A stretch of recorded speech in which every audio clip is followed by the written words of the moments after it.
So I think that one of the best things going on right now in just the current age of cinema is just how now it's easier than ever to just track down international movies.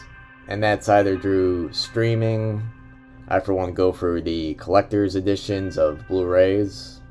But now we're just able to have all this access to both old and new of any genre and any country of origin. And, you know, just for fans of Japanese cinema, it's been some pretty good times.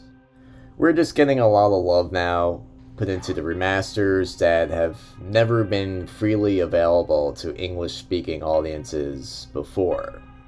Take for example the film The Mad Fox, 1962. And on IMDb it's listed as the name Love Thy Name Be Sorrow. But whatever you want to call it, it's a Japanese fantasy that's directed by Tomu Uchida. It was long considered an obscure film outside of Japan. But now we got the Blu-ray era release of it, along with Uchida's other great film, Bloody Spear at Mount Fuji. And I mentioned in my review of that film that Arrow has just been on fire with all these releases, and they really need to keep it up. But if I was to compare Uchida's two films, I would have to say that they're both completely different.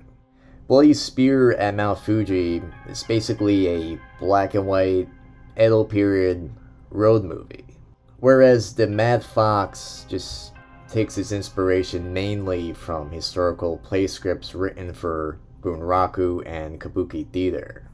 Both are specifically Japanese art forms, with many stylistic similarities. Kabuki uses live actors, whereas Bunraku uses puppets. While many Japanese films, in particular the early ones, have adapted scripts and stories for both traditions, The Mad Fox takes a step even further in just translating the staging of traditional Japanese theater to film. Even the story is split evenly into 3 parts, and its final act is presented as if it was staged. It includes stylized performances, physical set changes, and even an ongoing narration. Narration was a core feature of traditional Japanese theater. In one particular scene, Uchida mimics a tracking camera, but not by using the typical track and dolly.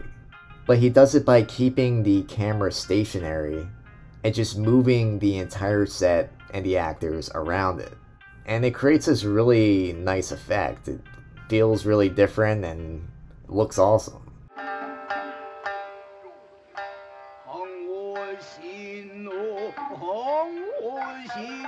So the story begins with Mount Fuji erupting, and this covers the skies with a red, eerie effect.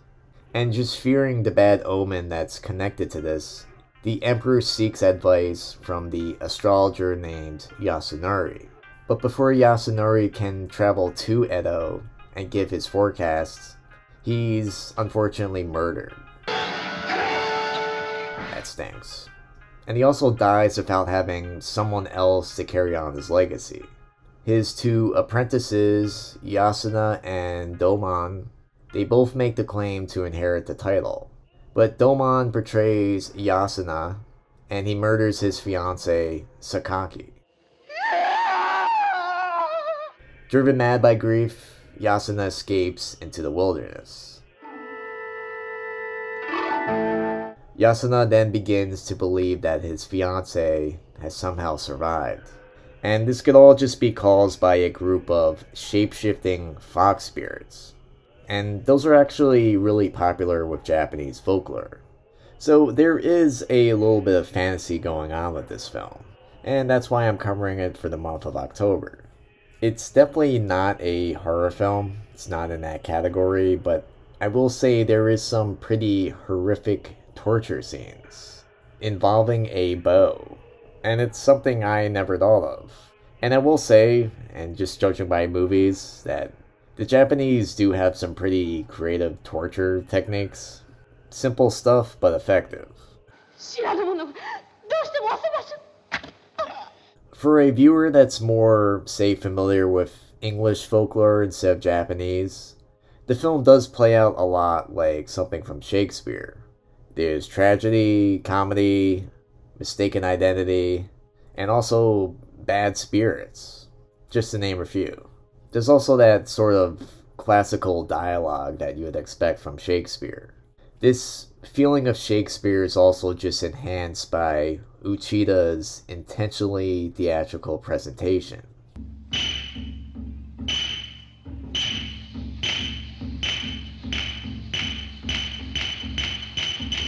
There's scene-changing techniques using in-camera tricks rather than traditional film edits.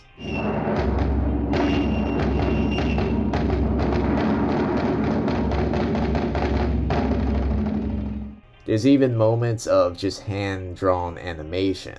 After all, the studio Toei had incorporated its own animation company since the 40s. There's also just a lot of vivid color. You can see this in the sets, the costumes.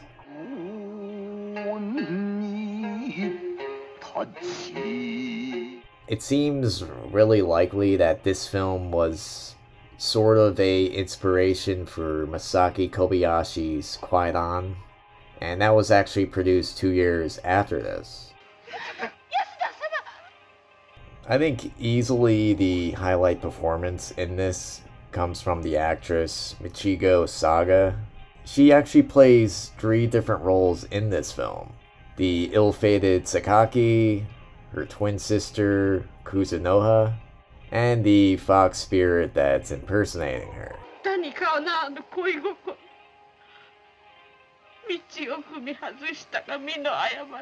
I feel like any one of these 3 parts would be worthy of some kind of praise, but for an actress just to take on all 3 of them, I think it's pretty impressive. Each character too has their own subtle, different personality and quirks. It truly is just an achievement. So this is definitely quite a film. You could definitely call it a hidden gem. I don't think there's anything else quite like it. I've seen certain movies that come across as like a kabuki play, but never to this extent. And I'm not really sure why this film isn't talked about more. I think it's definitely worth just seeing just for its unique visuals and just how it plays out like a kabuki play. The only problem I had with the film is the first act. It's quite slow. At first it was kind of difficult for me to actually get through it. I'll say give it a half hour and then the film definitely picks up.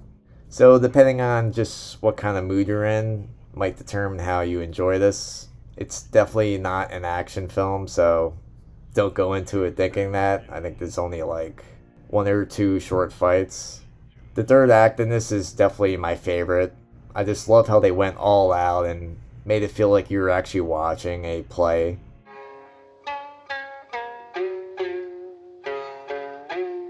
Anyway, if you want to see this hidden gem, it's widely available. Got mine on Amazon. I definitely recommend the Blu-ray by Arrow. It's got a really nice orange cover art on it.